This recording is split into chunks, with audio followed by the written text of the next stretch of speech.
Inside the trunk, in Lincoln's attempt to eke out a small increase in the amount of available trunk space, a new for 1977 inflatable spare tire option would replace the standard conventional, full-size spare. This was available for all 3 years of the Mark V's run.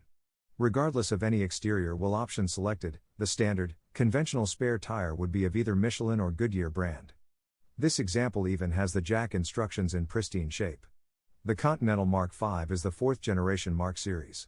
While only sold for 3 years, the Mark V is the best-selling generation of the Mark series. At 230 inches long, the Mark V is the largest two-door coupe ever sold by Ford Motor Company. Distinguished by its sharp-edged exterior design, the Mark V was the pinnacle of Lincolns.